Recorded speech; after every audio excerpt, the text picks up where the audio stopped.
এটা বাঘ যদি জংঘলৰ ৰজা হয় তেন্তে চিৰিয়াখানাত বন্দী হৈ থাকিলে কেনেকুৱা অনুভৱ কৰে। আজি আমি গম পাম যে স্বাধীনতা কেৱল মানুহৰ বাবেই নহয়, জীৱ জন্তুৰ বাবে কিমান প্ৰয়োজন বা স্বাধীনতাৰ মূল্য কিমান ডাঙৰ। নমস্কাৰ, মই আদৰ্শ, স্বাগতম জনাইছোঁ তোমালোকক আদৰ্শ পাঠশালালৈ। আজি আমি ক্লাছ 10ৰ কবিতা a tiger in the zoo নামৰ কবিতাটোৰ সম্পূৰ্ণ অসমীয়া অনুবাদ কৰিবলৈ গৈ আছোঁ। আহা দেৰি নকৰাকৈ ভিডিঅ'টো আৰম্ভ কৰোঁ।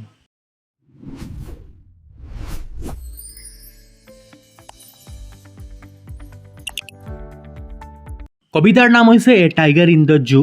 কবি হৈছে লেছলি নৰিছ, যিটো তোমালোকক প্ৰশ্ন সুধি দিব পাৰে যে কবিৰ নামটো কি, তোমালোকে ভালদৰে চাই ল'বা। আৰু লগতে কবিতাটোত কবিয়ে এটা চিৰিয়াখানাত বন্দী হৈ থকা বাঘৰ আৰু লগতে অৰণ্যত স্বাধীনভাৱে যে এটা বাঘ কেনেদৰে ঘূৰি ফুৰে তাৰ মাজত পাৰ্থক্য দেখুৱাবলৈ চেষ্টা কৰিছে কবিতাটোৰ দ্বাৰা। কবিতাটোত 5টা ষ্টেঞ্জাত ভাগ কৰা হৈছে, যিটো তোমালোকে সহজ অৰ্থত বুজিলে 5টা পেৰাগ্ৰাফ বুলি ক'ব পাৰা। প্ৰথম ষ্টেঞ্জাত বাঘৰ বৰ্তমান অৱস্থা দেখুৱাইছে, য'ত বাঘটো এটা চিৰিয়াখানাত বন্দী হৈ আছে। লগতে ষ্টেঞ্জা 2 আৰু 3ত দেখুৱাইছে যে বাঘ এটা জংঘলত বা স্বাধীনভাৱে থাকিলে কেনেকৈ থাকে, সেইটো অৱস্থা বা সেইটো দৃশ্য বাঘৰ দেখুৱাবলৈ চেষ্টা কৰিছে। চিম্পল অৰ্থত বুজিলে দুটা দৃশ্য দেখুৱাইছে, যে বাঘ এফালে জংঘলত কেনেকৈ থাকে আৰু এটা চিৰিয়াখানাত বাঘক যদি আবদ্ধ কৰা হয় বা বন্দী কৰা হয় তেনেদৰে বাঘে কেনেকৈ ৰিয়েকশ্যন কৰে, সেইটো দুটা দৃশ্য তোমালোকক দেখুৱাবলৈ চেষ্টা কৰিছে। আকৌ ষ্টেঞ্জা 4 আৰু 5ত বাঘৰ বৰ্তমান অৱস্থা অৰ্থাৎ চিৰিয়াখানাত আবদ্ধ বাঘৰ দৃশ্য দাঙি ধৰিছে। সহজ ভাষাত চিম্পলকৈ ক'লে ষ্টেঞ্জা 1, 4 আৰু 5ত বাঘৰ চিৰিয়াখানাত কেনেকুৱা অৱস্থাত আছে সেইটো দেখুৱাইছে, আৰু লগতে ষ্টেঞ্জা 2 আৰু 3ত প্ৰকৃততে বাঘ কেনেকুৱা অৱস্থাত থাকিব লাগিছিল, কেনেদৰে স্বাধীনভাৱে জংঘলত ঘূৰি ফুৰিব লাগিছিল সেইটোৱে বুজাবলৈ চেষ্টা কৰিছে। চ' আহা এতিয়া সুন্দৰকৈ লাইন বাই লাইন অসমীয়াত আমি এক্সপ্লেইন কৰি বুজি ল'ম যে কি লিখা আছে প্ৰকৃততে কবিতাটোত। পয়েমটো আৰম্ভ কৰাৰ আগতে ইয়াত দুটা লাইন দি আছে, সেইটো চাই লওঁ তোমালোকে। This poem contrast a tiger in the zoo with the tiger in its natural habitat. The poem moves from the zoo to the jungle and back again the zoo. মই কৈছিলোঁ তোমালোকক ইয়াত এটা বাঘৰ প্ৰকৃতি বা চৰিত্ৰ দেখিবলৈ চেষ্টা কৰিছে, যে বাঘ এটা চিৰিয়াখানাত আবদ্ধ হৈ থাকিলে তেওঁৰ নেচাৰেল হেবিটেট কেনেকুৱা হ'ব বা বিহেভ কেনেকুৱা হ'ব, আৰু লগতে প্ৰথমে কবিয়ে আমাক দেখুৱাইছে যে বাঘৰ বৰ্তমান অৱস্থা কেনেকুৱা, চিৰিয়াখানাত থাকিলে বাঘৰ অৱস্থা কেনেকুৱা, আৰু লগতে সি অৰণ্যত স্বাধীনভাৱে ফুৰিলে কেনেকুৱা বিহেভ হয় সেইটোৱে দেখুৱাবলৈ চেষ্টা কৰিছে। Read the poem silently once and say which stanzas speak about the tiger in the zoo and which ones speak about the tiger in the jungle. এইটোৱে কৈছে যে 5টা ষ্টেঞ্জা দি আছে, তাৰ ভিতৰত কোনটো জংঘলত থকা বাঘক বুজাইছে আৰু লগতে কোনটোৱে তোমালোকৰ চিৰিয়াখানাত থকা বাঘৰ দৃশ্য বুজাইছে। মই অলৰেডি তোমালোকক ক'লোঁ যে 1, 4, 5 চিৰিয়াখানাত দেখুওৱা বাঘক বুজাইছে, আৰু লগতে 2 আৰু 3 তোমালোকক জংঘলত থকা বাঘৰ দৃশ্য দেখুৱাইছে। ঠিক আছে, এতিয়া কবিতাটো আমি লাইন বাই লাইন চাওঁ। He stalks in his vivid stripes the few steps of his cage on pads of velvet quiet in his quiet raise.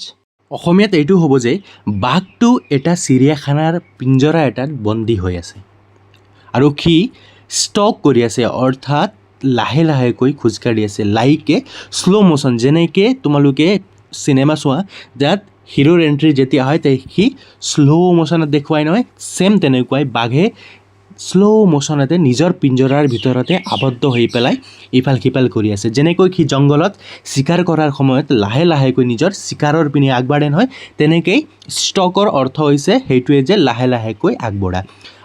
আৰু তাৰ গাত কি দেখিবলৈ পোৱা গৈছে, ভিভিড ষ্ট্ৰাইপছ, মানে হ'ল সেই যে এইটো পিকচাৰত চোৱা তোমালোকে যে নিজৰ গাত এইটো কলা কলা যিবোৰ দাগ আছে, চিহ্ন আছে, তাকে ভিভিড ষ্ট্ৰাইপছ বোলা হয়। আৰু এই ষ্ট্ৰাইপবোৰ দেখিবলৈ কেনেকুৱা আছে, ভিভিডৰ অৰ্থ হৈছে তোমালোকৰ উজ্জ্বল, দেখিবলৈ ধুনীয়াকৈ উজ্জ্বলকৈ দেখা পাই আছিলে। নেক্সট লাইনত কোৱা গৈছে যে the few steps of his cage, কিন্তু বাঘটোৱে 2 এখোজে আগবাঢ়িব পাৰিছিল, কিয়নো সি এটা পিঞ্জৰাৰ ভিতৰত আবদ্ধ আছিল, সি স্বাধীনভাৱে ঘূৰি ফুৰিব পৰা নাছিল।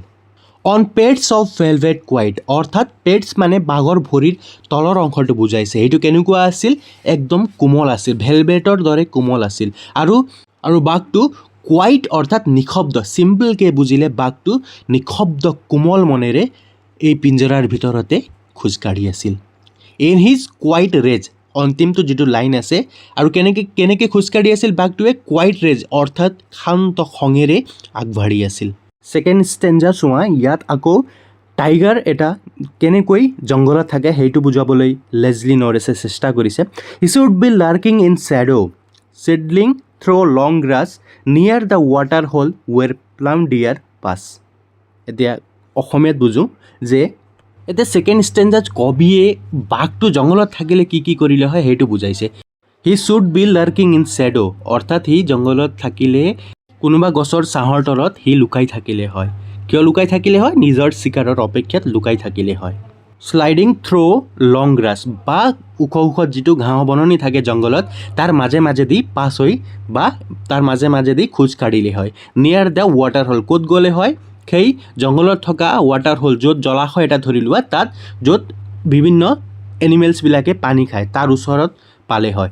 ৱেৰ প্লাম ডিয়াৰ পাছ, য'ত ইয়াত প্লাম শব্দৰ অৰ্থই বুজাইছে যে খকত আৱত, য'ত মানে ডাঙৰ ডাঙৰ খকত আৱত, ডিয়াৰ মানে হৈছে হৰিণা, যিবিলাক পাছ হয় তাৰ ওচৰত গৈ পেলাই সেই থাকিলে হয়। এতিয়া 3 নম্বৰ ষ্টেঞ্জা বা পেৰেগ্ৰাফত এইটোৱে কৈছে যে জংঘলত থাকিলে আৰু কি কি কৰিলে হয় বাঘে, এইটো বুজাবলৈ চেষ্টা কৰিছে। He should be snarling around houses at the jungle edge, baring his white fangs, his claws, terrorising the village. অৰ্থাৎ অসমীয়াত ক'বলৈ গ'লে বাঘে সেই জংঘলৰ ওচৰতে থকা ঘৰবিলাকৰ ওচৰত গৈ পেলাই স্নাৰলিং কৰিব লাগিছিল, অৰ্থাৎ গৰ্জন কৰিব লাগিছিল। ক'ত? এট দ্য জংগল এজ, অৰ্থাৎ এজ বুলি ক'লে ইয়াত বুজাইছে বাউণ্ডাৰী। এই জংঘলৰ বাউণ্ডাৰীত থকা ঘৰবিলাকত গৈ পেলাই বাঘে গৰ্জন কৰি পেলাই ওচৰ চুবুৰীয়াক ভয় দেখুৱাব লাগিছিল। বেয়াৰিং হিজ হোৱাইট ফেংছ, অৰ্থাৎ নিজৰ ডাঙৰ ডাঙৰ দাঁতবিলাক দেখুৱাই পেলাই, আৰু লগতে হিজ ক্লজৰ অৰ্থ হৈছে যে চোকা নখবিলাক, এইবিলাক দেখুৱাই পেলাই টেৰৰাইজিং দ্য ভিলেজাৰ্ছবিলাকত আতংকিত কৰিব লাগিছিলে।